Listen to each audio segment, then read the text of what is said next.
మరియు జడ్పీటీసీలకి వైఎస్ఆర్ కాంగ్రెస్ పార్టీ కుటుంబ సభ్యులైన కార్యకర్తలకి అందరికీ కూడా ధన్యవాదాలు తెలుపుకుంటూ మరి ఈరోజు మనం ఇక్కడ ఏర్పాటు చేసుకున్న ఈ దీక్షా శిబిరానికి విచ్చేసిన పెద్దలందరూ కూడా రైతులు ధాన్యం గురించి ఎంత ఇబ్బంది పడుతున్నారనే విషయాలు మీకు అందరికీ చెప్పారు.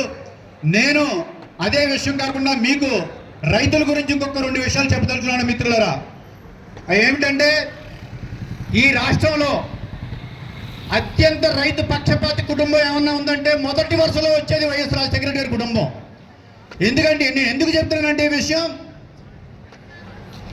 ఇప్పుడు ఉన్న ముఖ్యమంత్రి చంద్రబాబు నాయుడు గారికి వైఎస్ రాజశేఖర రెడ్డి గారికి కుటుంబాలకి వ్యత్యాసం చెప్తున్నాను. రైతులకు ఆయన ఏం ద్రోహం చేశారు, ఈయన మంచి చేశారు అనేది.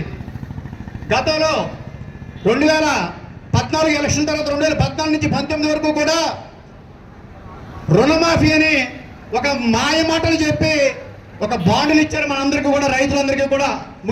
అప్పటి ముఖ్యమంత్రి చంద్రబాబు నాయుడు గారు 3 సంవత్సరాలు మాత్రమే డబ్బులు చెల్లించి తతిమా 2 సంవత్సరాలకి కూడా డబ్బులు చెల్లించకుండా ఎగదొప్పినటువంటి ముఖ్యమంత్రి చంద్రబాబు నాయుడు గారు.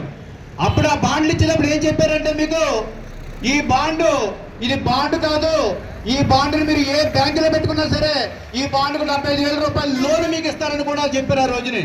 కానీ ఈ రోజు ఆ బాండ్లు చెత్త పేపర్లతో ఇనప సామాన్లు కొనుక్కోవడానికి అమ్మే పరిస్థితి ఈ రోజు కూడా బాండ్లు ఉన్నాయన్నీ కూడా. అంటే ఇంత ద్రోహం చేసే వ్యక్తి రైతులకి చంద్రబాబు నాయుడు గారు.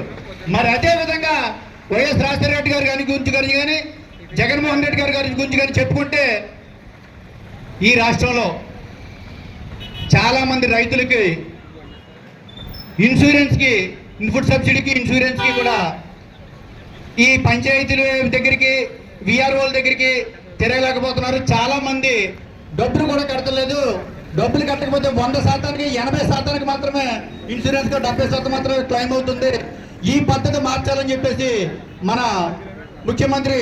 మాజీ ముఖ్యమంత్రి వైఎస్ జగన్మోహన్ రెడ్డి గారు రూపాయి కూడా రైతు చేత కట్టించుకోకుండా, ఒక్క రూపాయి కూడా రైతు చేత కట్టించుకోకుండా ఇన్సూరెన్స్ అంతా కూడా ప్రభుత్వం తరపున వైఎస్ రాజశేఖర రెడ్డి గారు చెల్లించి ప్రతి రైతుకు కూడా ఇన్సూరెన్స్ ఇచ్చిన ఘనత మన వైఎస్ జగన్మోహన్ రెడ్డి గారి ప్రభుత్వంలో జరిగింది. మరి ఈ ప్రభుత్వంలో ఏం జరుగుతుంది, రైతులే ఇన్సూరెన్స్ కట్టుకోమంటున్నారు.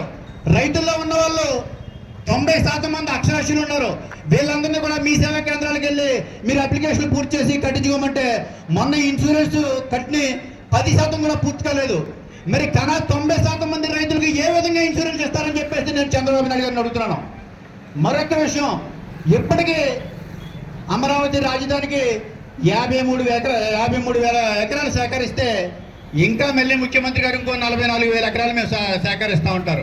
అయ్యా చంద్రబాబు నాయుడు గారు, మిమ్మల్ని మేము అడిగేది 44,000 సేకరణ కాదు, 3-4 నెలలుగా కష్టపడి చెమటొచ్చి పండించి రైతులు పండించిన ఈ ధాన్యాన్ని సేకరించండి అయ్యా బాబు చంద్రబాబు నాయుడు గారు అని చెప్పేసి మేము సభాముఖంగా మీకు తెలియజేస్తున్నాం. మరి రైతుల గురించి ఇలా చెప్పుకుంటూ పోతే ఈ ప్రభుత్వం, తెలుగుదేశం ప్రభుత్వం ఎప్పుడూ రైతుకి మోసగారి ప్రభుత్వమే. వైఎస్ రాజశేఖర రెడ్డి గారు కానీ వైఎస్ జగన్మోహన్ రెడ్డి గారు కానీ ఎప్పుడు కూడా రైతు పక్షపాతి ప్రభుత్వం అని చెప్పడానికి ఏ విధమైన సందేహం లేదు. మరి చంద్రబాబు నాయుడు గారికి నేను ముఖ్యంగా ఒక్క విషయం చెప్తున్నాను. సర్ ఆర్థర్ కాటన్ గారు ఈ దేశం కాకపోయినా సరే బ్రిటిష్ పాలనలో ఎక్కడి నుంచో వచ్చి ఇక్కడికి రైతులకు సాగునీరు కోసం ప్రతి పల్లెకి, ప్రతి పంటకి, భూమికి రైతు సాగునీరు కాలువలు ఏర్పరిస్తే విదేశీయుడైనా సరే ఆయనని ప్రతి గ్రామంలోని కూడా ఆయన విగ్రహాలు పెట్టి పూజించే కల్చర్ మా రైతులదని చెప్పేసి మీకు తెలియపరుస్తున్నాను. మరి ఈ రోజు మీరు రైతులకు చేస్తున్న మోసానికి అదే రైతులు 2029 ఎన్నికల్లో భూస్థాపితం చేయడానికి కూడా సిద్ధంగా ఉన్నారని చెప్పేసి నేను సభాముఖంగా తెలియజేసుకుంటూ, మరి ఈ కార్యక్రమానికి జగ్గిరెడ్డి గారు ఈ కార్యక్రమం చేద్దాం ఉన్నప్పుడు చాలా మంది 200 మంది వచ్చి కూర్చుంటారా, 300 మంది వచ్చి కూర్చుంటారా ఈ నిరసన దీక్షల్లో అనుకున్నారు.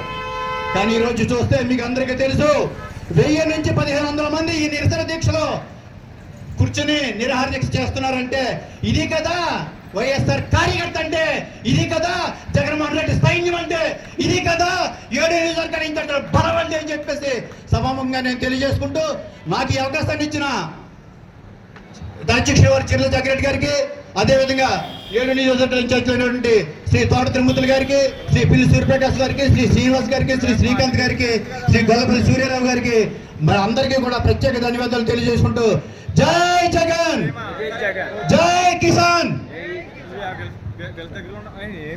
Thank you sir.